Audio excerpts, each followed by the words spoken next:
भगवान शिव बताते हैं असली दुख क्या होता है।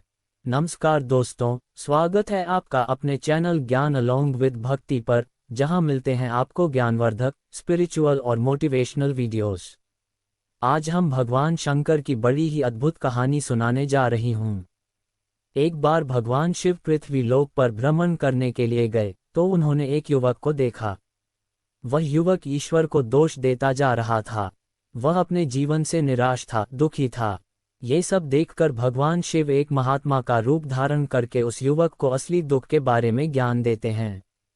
तो चलिए इस कहानी के माध्यम से समझते हैं कि असली दुख क्या होता है। अगर आप ये कहानी सुन रहे हैं तो पूरा सुनिए। इस कथा को आधा अधूरा छोड़कर जाने की गलती मत करिएगा, क्योंकि इस कथा को सुनने वाले को मनचाहे फल की प्राप्ति होगी। इस कथा को पूरा सुने। आप शिव भक्त हैं तो भोलेनाथ का अनादर ना करें। कमेंट में ओम नमः शिवाय या हर हर महादेव अवश्य लिखें। सुख और दुख एक ही सिक्के के दो पहलू हैं। सुख और दुख हमारे जीवन में लगातार आते ही रहते हैं और हमें लगता है कि हमारे जीवन में हजारों दुख हैं, हजारों समस्याएं हैं।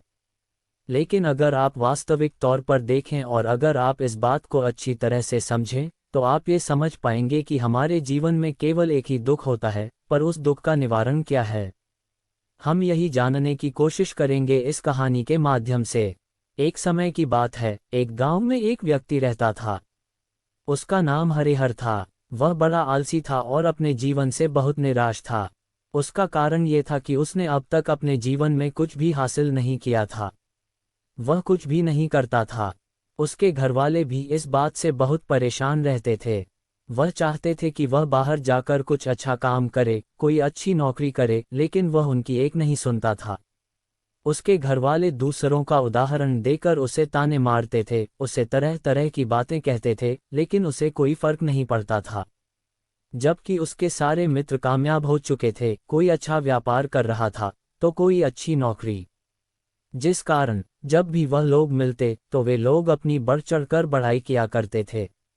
लेकिन हरिहर कुछ करता नहीं था। जब भी कोई उससे पूछता कि तुम क्या कर रहे हो, तो वह कुछ करता तो था नहीं, इसलिए हमेशा यही कहता था कि मैं कोशिश कर रहा हूं। लेकिन उसकी कोशिशों का कोई भी फल किसी को नजर नहीं आ रहा था।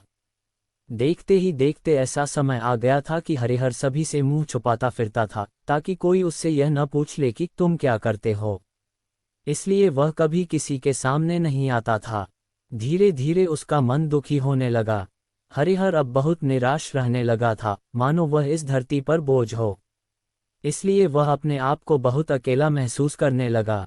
एक दिन उसके मन में यह विचार उत्पन्न हुआ, मेरे हाथों में कुछ भी नहीं है तो मैं क्या कर सकता हूँ। अकेले बैठकर वह रोता रहा और भगवान को दोष देता रहा। एक दिन छुपता छुपाता हुआ घर से निकलकर कहीं जा रहा था, तभी उसने रास्ते में देखा कि एक महात्मा लोगों को प्रवचन दे रहे हैं। प्रवचन में वे दुख की बातें कर रहे थे। हरिहर अपना मुंह छुपाकर वहीं खड़ा हो गया ताकि उसे कोई देख न ले और चुपचाप उन महात्मा जी की बातें सुनता रहा। महात्मा जी सभी से कह रहे थे, दुख हमारा सबसे बड़ा साथी है। हमें दुख हमारे जीवन के बारे में समझाता है और हमें सही जीने का तरीका बताता है। दुख हमारे गुरु की तरह है जिससे हमें सीखना चाहिए। आप चाहे तो अपने जीवन में अपने दुखों को अपना गुरु बना सकते हैं और उससे सीख सकते हैं, या फिर आप चाहे तो अपने दुखों पर बैठकर रो सकते हैं, लेकिन इससे आपको कोई लाभ नहीं मिलेगा, बल्कि आप दिन प्रतिदिन कमजोर होते जाएंगे, निराश होते जाएंगे।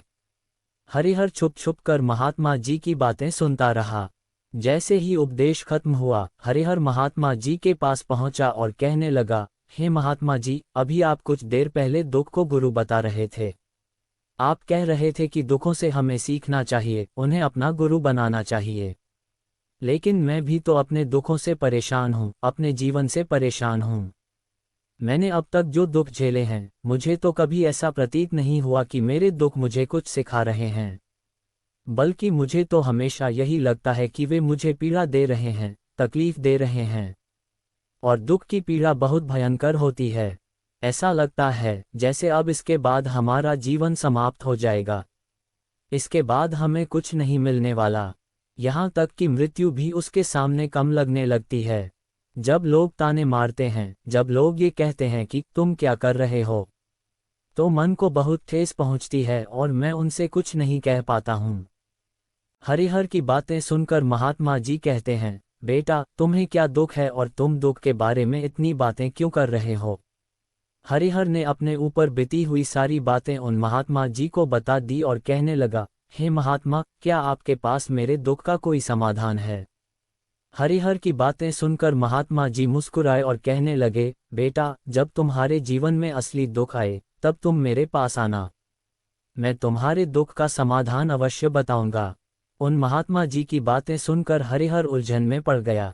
उसे यह समझ नहीं आ रहा था कि क्या उसने अब तक जो दुख झेले हैं वह असली दुख नहीं है। उसने जो अब तक पीड़ा झेली, लोगों के ताने सहे और जो तकलीफें उठाई हैं, क्या वह असली दुख नहीं है। आगे वह मन ही मन अपने आप से कहता है, जब मुझे मेरे अपने नहीं समझ पाए तो यह महात्मा जी मुझे क्या समझेंगे। इतना सोचकर हरिहर वहां से अपने घर की ओर चला। अब हरिहर लोगों के ताने सुन सुनकर बहुत थक चुका था और बहुत निराश हो चुका था, जिस कारण उसने निर्णय लिया कि वह अब कुछ करके दिखाएगा।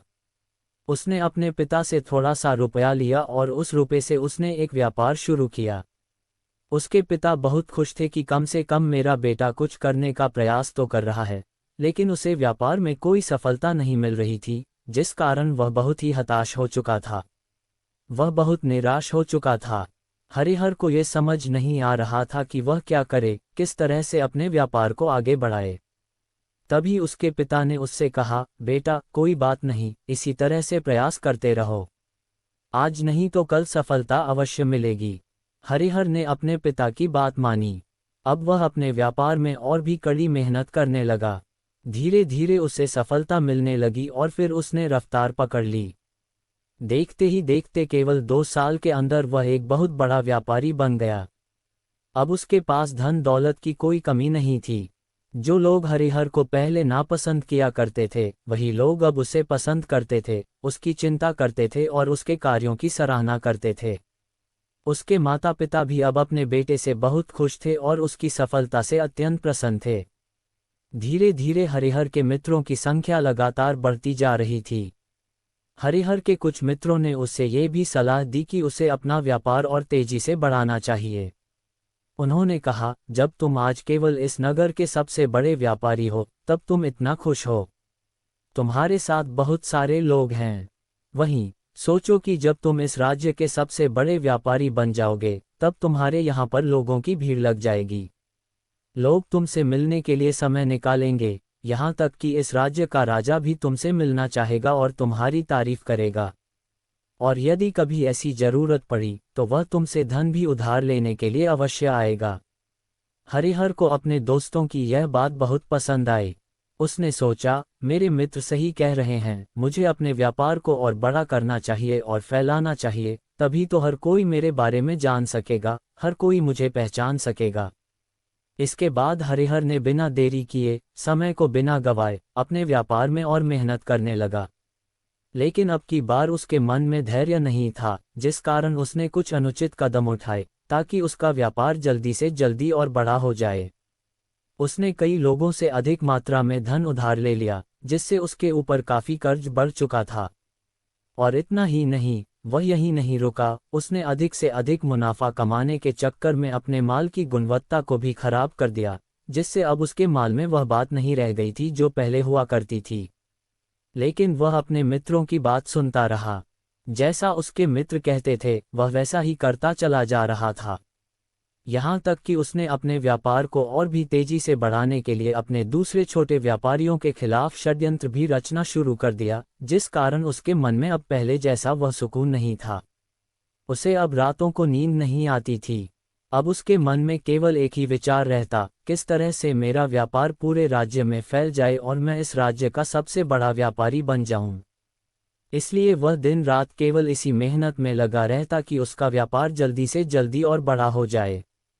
हरिहर के पास नौकर चाकर और सभी सुख सुविधाएं थीं, लेकिन फिर भी वह उन चीज़ों का लाभ नहीं उठा पा रहा था, क्योंकि उसका पूरा ध्यान केवल अपने व्यापार को और उन्नति पर ले जाना था। एक दिन हरिहर एक मार्ग से होकर गुजर रहा था, तभी रास्ते में उसे महात्मा का आश्रम दिखाई पड़ा। ये देखकर वह उन महात्मा जी के पास गया और उनसे कहने लगा, हे महात्मा जी, आपने कहा था कि जब मेरे जीवन में कोई असली दुख आए तब मैं आपके पास आऊं। उसने अपनी सारी बातें महात्मा जी को बताए। आज इसलिए मैं यहाँ पर आया हूँ। आज मैं बहुत दुखी हूँ, मैं रातों को सो नहीं पाता, मेरे पास सब कुछ होते हुए भी मैं उनका आनंद नहीं उठा पाता।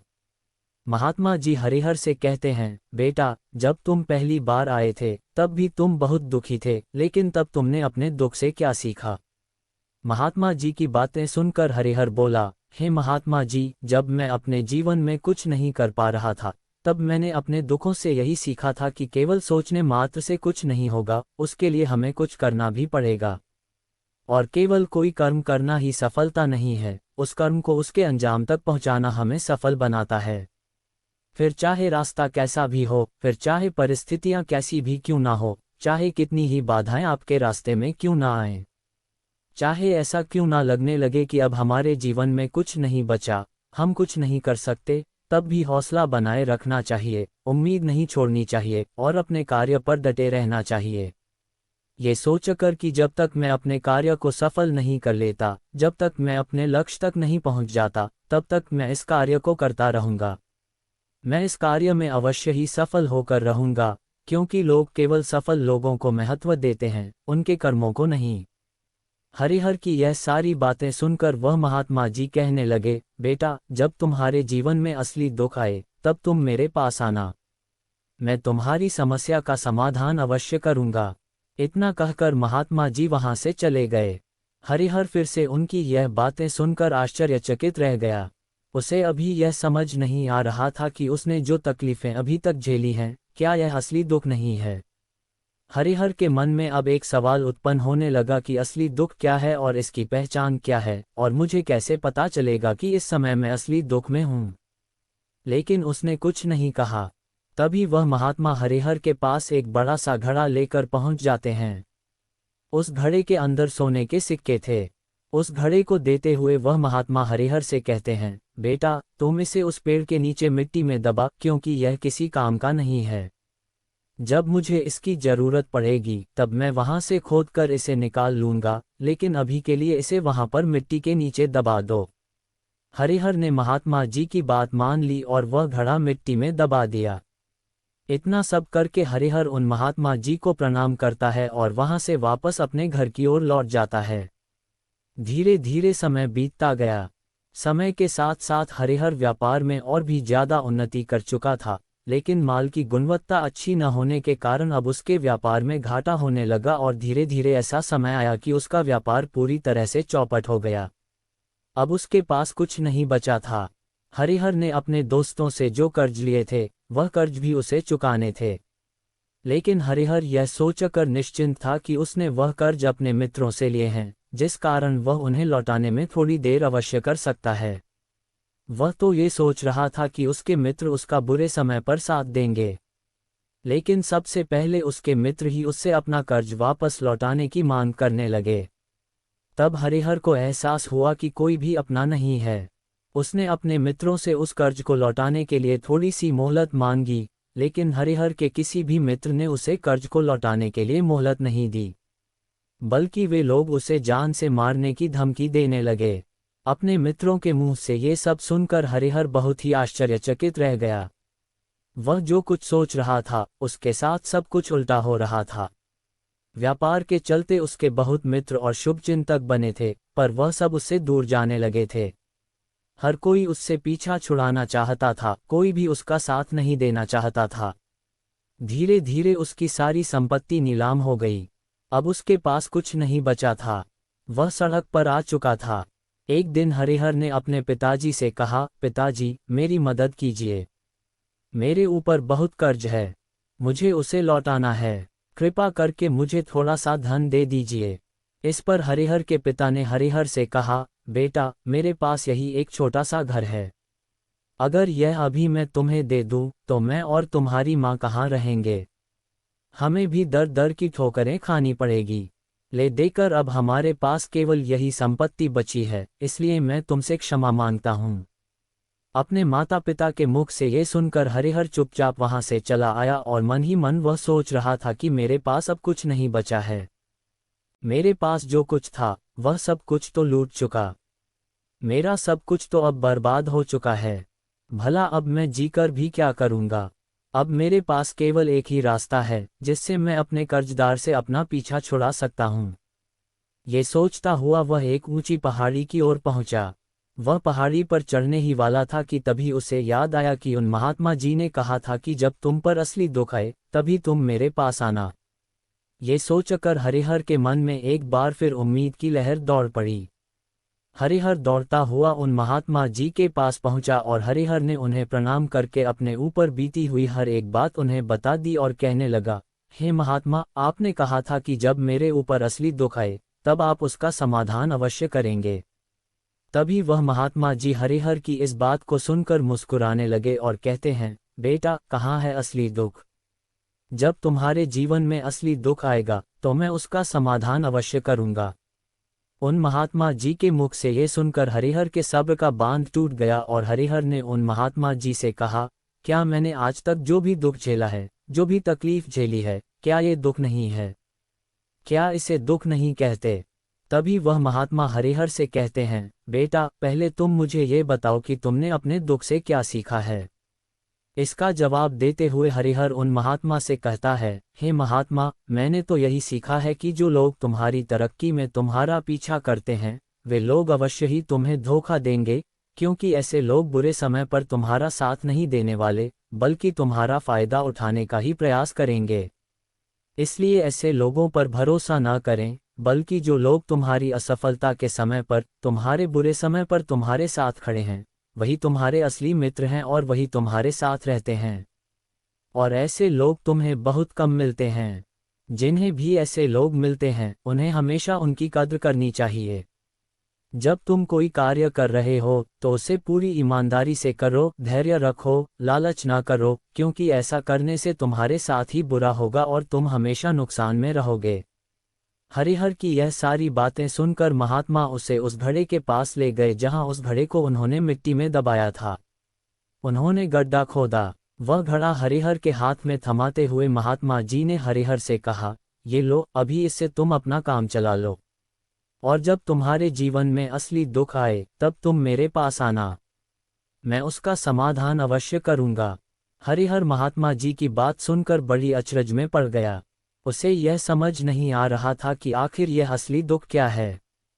लेकिन उसने अपने हाथों में पकड़े उस घड़े को देखा जिसके अंदर सोने के सिक्के थे। ये देखकर उसे मन ही मन ये लगा बहुत खुश था। उसने अपने व्यापार पर काम किया और देखते ही देखते एक बार फिर से वह एक बड़ा व्यापारी बन गया।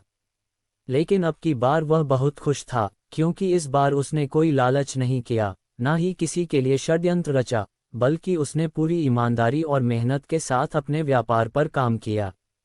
लेकिन जैसे जैसे आप धनी होते जाते हैं, जैसे जैसे आप अमीर बनते जाते हैं, आपके मन में एक डर और उत्पन्न होने लगता है, और वह डर है अपनी दौलत को न खो देने का, जिस कारण आप लोग दान पुण्य करना शुरू कर देते हैं, लोगों की मदद करते हैं ताकि आपके जीवन में कभी कोई दुख न आए।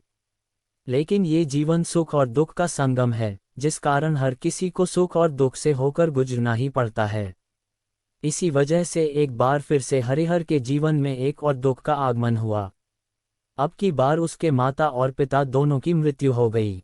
हरिहर अपने माता पिता से बहुत प्रेम करता था, इसलिए उसके मन को बहुत गहरा आघात पहुंचा।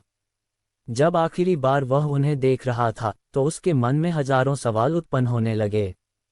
उसने सोचा कि जिस संपत्ति के लिए वह हमेशा लड़ते झगड़ते रहते थे, आज उसकी देखभाल के लिए कोई नहीं था। उसके माता पिता ने जो भी मेहनत की, जो भी अपने जीवन में इकट्ठा किया, सब यही रह गया।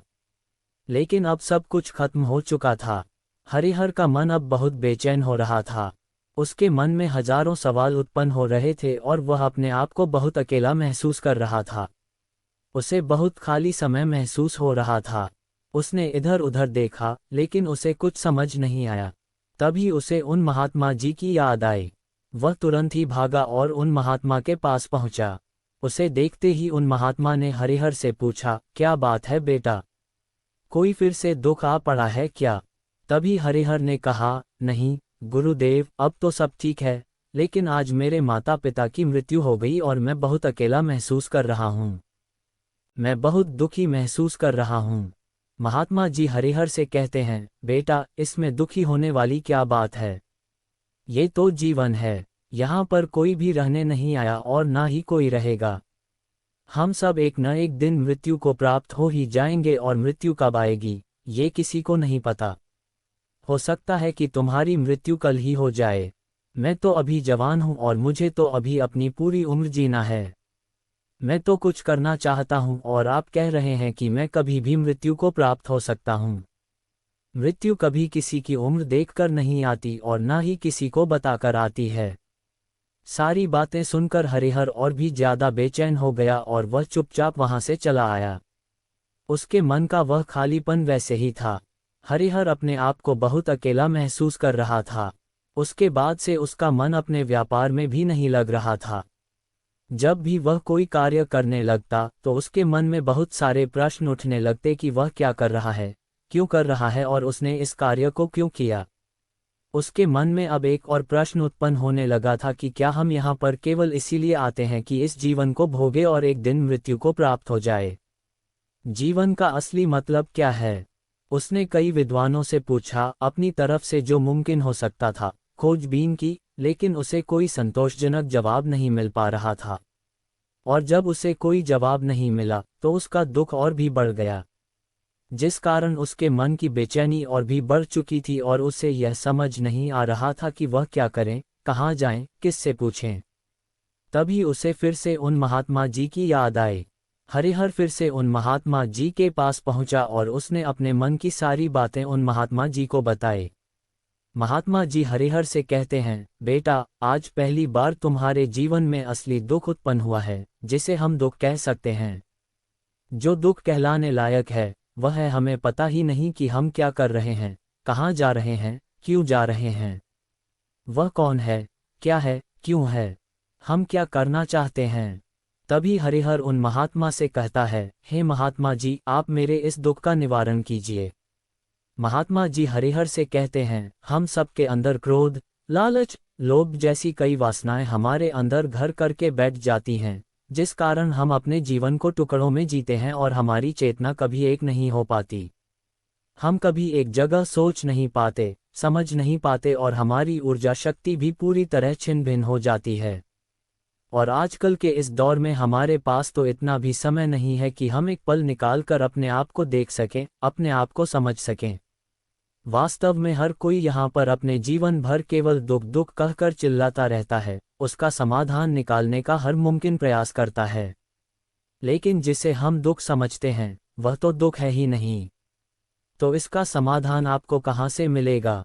ये तो परिस्थितियां हैं जिसके कारण हम अपने आप को दुखी समझते हैं, अपने आप को तकलीफ में समझते हैं। जैसे ही हम एक परिस्थिति से निकलते हैं हम किसी दूसरी परिस्थिति में फंस कर रह जाते हैं। जिस प्रकार हम पहली समस्या का सामना करते हैं उसी प्रकार हम दूसरी समस्या का भी सामना करते रह जाते हैं। और जब हम इन परिस्थितियों से हार मान लेते हैं, जब हमें लगता है कि अब हम सामने कोई रास्ता नहीं बचा, तब हमारे सामने हमें केवल एक ही रास्ता नजर आता है और वह है मृत्यु। लेकिन ये कोई समाधान नहीं है, यह कोई रास्ता नहीं है। इसलिए यदि आप सचमुच अपनी समस्याओं का समाधान चाहते हैं तो अपने आप को इकट्ठा करना सीखें, अपनी ऊर्जा को इकट्ठा कीजिए और अपने ऊपर ध्यान लगाकर मृत्यु से पहले अपने आप को पहचानें, अपने आप को जानें, अपने आप को बिखरने मत दो। तभी हरिहर उन महात्मा जी से कहता है, हे गुरुदेव, क्या फिर हमें इस जीवन को नहीं जीना चाहिए? क्या हमें अपनी इच्छाओं को पूरा नहीं करना चाहिए? महात्मा जी हरिहर से कहते हैं, बेटा, हमें किसी से भी लगाव नहीं रखना चाहिए, हमें अपनी इच्छाओं को मार देना चाहिए। हमें ज़्यादा संपत्ति इकट्ठा नहीं करनी चाहिए, क्योंकि मनुष्य की इच्छाएं और कामनाएं ऐसी होती हैं जैसे मानो एक पर्वत से गिरता हुआ झरना, जिस पर किसी का नियंत्रण नहीं है सिवाय देखते रहने के और परेशान होने के। लेकिन जब तुम अपने ऊपर ध्यान देने लगते हो तब तुम अपने आप को पहचान जाते हो, समझ जाते हो। तब तुम इस पर नियंत्रण पा सकते हो, तब इच्छाएं भी तुम्हारे बस में होती हैं। और यदि तुम चाहो तो उन इच्छाओं की पूर्ति अवश्य कर सकते हो। महात्मा जी की यह सभी बातें सुनकर हरिहर ने महात्मा जी से कहा, हे गुरुदेव, आपका बहुत बहुत धन्यवाद। आपने मेरी सबसे बड़ी समस्या का समाधान आज कर दिया है। मैं आज से अपने आप को एकाग्रचित करूंगा। गुरुदेव ने कहा, मानव शरीर में बहुत ऊर्जा है, बहुत शक्ति है, पर वह बेकार के कामों में लग जाती है, जिस कारण हमारा जीवन भी बेकार की चीजों में लगा रहता है। लेकिन हम कभी भी इस पर अपना ध्यान नहीं देते, हम कभी भी अपनी ऊर्जा को केंद्रित नहीं करते। हमारा जीवन भी कुछ ऐसा ही है। हम अपने जीवन में हमेशा ऊपर वाले से सवाल करते रहते हैं कि हमारे जीवन में इतना दुख क्यों है। हम सभी के मन में यह सवाल अवश्य ही उठता है और इसका जवाब है कि वही ईश्वर यह चाहता है कि हम अपने जीवन के अंतिम दुख तक पहुंच सकें, उस गहराई तक पहुंच सकें, जहां पर हमें ये पता चल सके कि हमने अभी तक अपने आप को नहीं जाना, अपने आप को नहीं पहचाना। मानव शरीर के अंदर जो ऊर्जा है, जो शक्ति है, उसके बारे में हम अभी तक नहीं जानते। हम अपने आप को चाहे तो एकत्रित कर सकते हैं, अपने आप पर नियंत्रण पा सकते हैं, लेकिन हम अपनी इस ऊर्जा को व्यर्थ की चीजों में लगा देते हैं, जिस कारण हम अपने आप को कभी नहीं पहचान पाते और ना ही कभी अपने आप पर नियंत्रण पा सकते हैं। लेकिन यदि आप अपने आप को जानना चाहते हैं, अपने आप को पहचानना चाहते हैं, तो पहले आपको खुद को एकत्रित करना होगा, अर्थात ध्यान लगाना होगा। ध्यान से ही आप अपनी उन समस्याओं का समाधान निकाल सकते हैं। तभी आप अपने आप को पहचान सकते हैं, जान सकते हैं और अपने जीवन के हर दुख का समाधान भी कर सकते हैं। दोस्तों, इस वीडियो के माध्यम से असली दुख क्या है, इस बारे में आप तक ये बातें पहुंचाने की छोटी सी कोशिश की है। आशा करता हूं, वीडियो में दी गई जानकारी आपको पसंद आई होगी। यदि यह वीडियो आपको पसंद आया हो तो कमेंट में हर हर महादेव लिखना ना भूले और वीडियो को लाइक अवश्य करके चैनल को सब्सक्राइब करें। मिलते हैं जल्द एक नई वीडियो के साथ। तब तक के लिए खुश रहे, स्वस्थ रहे और अपने माता पिता का ख्याल रखे। राधे राधे।